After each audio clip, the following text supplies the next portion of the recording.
Hello' guys, এই মুহূৰ্তত এটা বিগ ব্ৰেকিং নিউজ লৈ আহিছোঁ আপোনালোকৰ সন্মুখত। বহু জল্পনা কল্পনাৰ পিছত শিক্ষক কৰ্মচাৰীলৈ কেইবাৰা বৃহৎ সিদ্ধান্ত। ৰাজ্যৰ হাজাৰ হাজাৰ শিক্ষকৰ বাবে কেইবাৰা বহুত ডাঙৰ ঘোষণা কৰিলে। তো আহকচোন আপোনালোকে শিক্ষামন্ত্ৰী ডক্টৰ ৰণোজ পেগু ডাঙৰীয়াৰ এই ঘোষণাটো কি আপোনালোকে চাওক, আৰু শিক্ষামন্ত্ৰী ডক্টৰ ৰণোজ পেগু ডাঙৰীয়াই কি গুৰুত্বপূৰ্ণ সিদ্ধান্ত ল'লে তো আপোনালোকে পোনপ্ৰথমৰ পৰা লাষ্ট অবধি চাওক। তো শিক্ষামন্ত্ৰী ডক্টৰ ৰণোজ পেগু ডাঙৰীয়াই কি কৰিছে, কেইবাৰা বহুত গুৰুত্বপূৰ্ণ নিৰ্দেশনা ঘোষণা কৰিছে যে শিক্ষক কৰ্মচাৰীলৈ কেইবাৰা বৃহৎ সিদ্ধান্ত। অসম চৰকাৰৰ কেইবাৰা বৃহৎ সিদ্ধান্তটো হৈছে যে গ্ৰীষ্ম বন্ধত সময়ত সম্পন্ন হ'ব শিক্ষকৰ বদলীকৰণ। আপোনালোকে গম পাইছে যে এই জুলাই মাহতে শিক্ষকসকলৰ বন্ধ হ'ব, স্কুল কলেজ এইবিলাক বন্ধ হ'ব।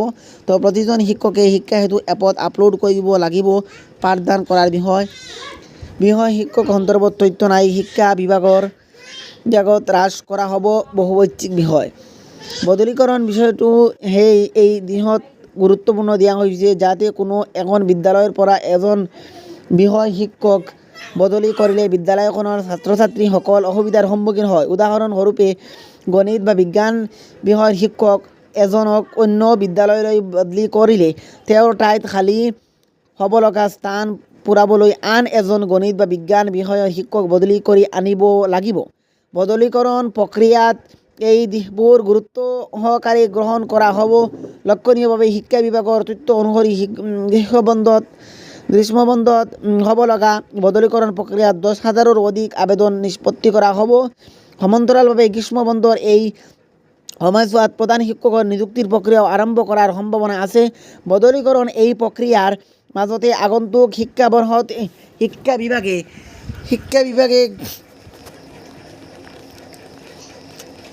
একাংশ ঐচ্ছিক বিষয় বিলুপ্তি কৰাৰ প্ৰস্তুতি চলাইছে। অসম উচ্চতৰ মাধ্যমিক শিক্ষা সংসদ আৰু অসম মাধ্যমিক শিক্ষা পৰিষদক একলগ কৰি গঠন হোৱা অসম ৰাজ্যিক বিদ্যালয় শিক্ষা বোৰ্ড ASSEB এই সন্দৰ্ভত সিদ্ধান্ত লোৱাৰ সম্ভাৱনা আছে। শিক্ষামন্ত্ৰী ডক্টৰ ৰণোজ পেগু আজি সংবাদ মাধ্যমত প্ৰকাশ কৰা অনুসৰি আগন্তুক শিক্ষাবৰ্ষত বহু ঐচ্ছিক বিষয় হ্ৰাস কৰা হ'ব।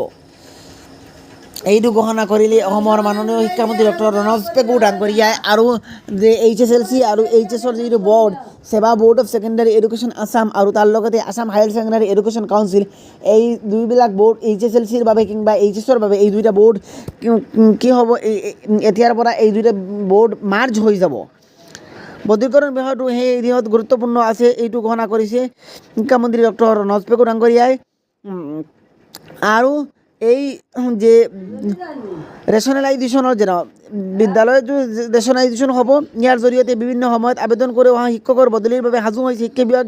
এই সন্দৰ্ভত মাধ্যমিক শিক্ষা সঞ্চালক মমতা গুজেয়ে শেহতীয়াকৈ জাৰি কৰিছে এক নিৰ্দেশনা জাৰি কৰিছে মাধ্যমিক সঞ্চালকে অৰ্থাৎ ডাইৰেক্টৰে, ছেকেণ্ডাৰী এডুকেশ্যনৰ ডাইৰেক্টৰে। এই নিৰ্দেশনাৰ জৰিয়তে গ্ৰীষ্মবন্ধত সময়ছোৱাত শিক্ষক বদলীকৰণ প্ৰক্ৰিয়া আৰম্ভ কৰিব শিক্ষা বিভাগে। এই নিৰ্দেশনা অনুসৰি উল্লেখ্য যে শিক্ষক বদলীকৰণ সন্দৰ্ভত ইতিমধ্যে এক বিধি প্ৰস্তুত কৰিছে ৰাজ্য চৰকাৰে। ইয়াৰ দ্বাৰা এজন শিক্ষকে এখন বিদ্যালয়ত অতি কমেও 10 বছৰ শিক্ষকতা কৰিব লাগিব।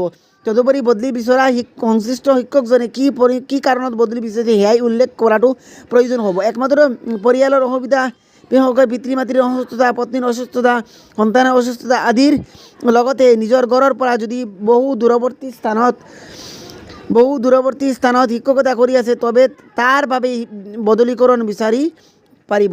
এইটো ঘোষণা কৰিছে শিক্ষা বিভাগে। তো এনেকুৱা ইনফৰমেশ্যন পোৱাৰ বাবে কাইণ্ডলি আপোনালোকে মোৰ YouTube channel educational news 11 subscribe কৰি লগতে থকা নটিফিকেশ্যন অল অপশ্যন ৰাখিব। ভিডিঅ'টো চোৱাৰ বাবে আপোনাক মই ধন্যবাদ জ্ঞাপন কৰিছোঁ। Thank you all of U.